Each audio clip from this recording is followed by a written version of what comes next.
For today's video, nag-decide akong mag-bake na lang ng brownies. Meron tayo ditong 200 grams of chocolate bar, hinati-hati ko na siya. Then nag-add ako ng 100 grams of butter. Tunawin lang natin ito gamit yung microwave. So sinet ko lang yung microwave ng 20 seconds. After 20 seconds, hahaluin natin yung mixture natin na chocolate and butter. Ulit-ulitin lang natin yung process hanggang matunaw yung mixture. 3 beses ko pala siyang ginawa para maging fully melted yung mixture.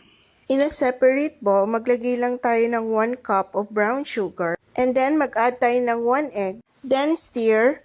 Bali 3 eggs pala yung gagamitin natin, pero ilagay lang natin siya 1 at a time. At yun na nga, natukol pa nga yung whisk natin dyan. Pero gaya nga sa buhay, magpatuloy lang tayo. Next, in-add ko na dyan yung butter and chocolate mixture na minelt natin kanina.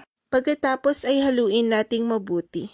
So once ganito na yung consistency, pwede na nating ilagay yung dry ingredients.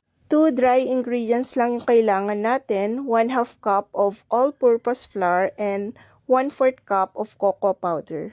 I-sift lang natin together, then gently fold them into the butter. Once ganito na yung consistency, pwede nating ilagay sa oven.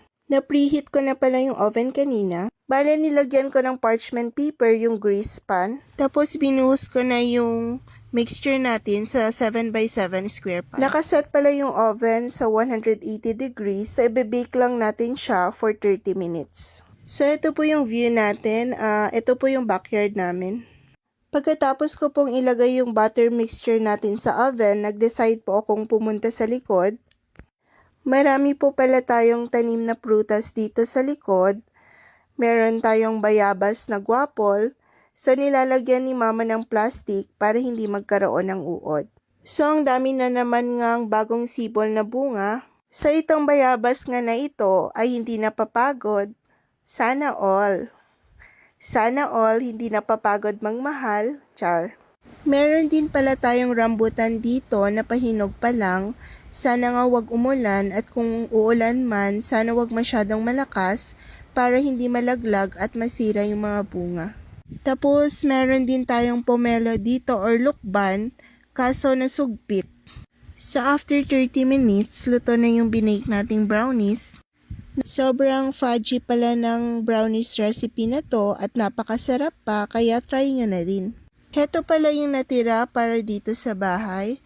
So yun na po yung vlog natin for today guys. Thanks for watching. Naimbag nga daw tayo amin. Bye!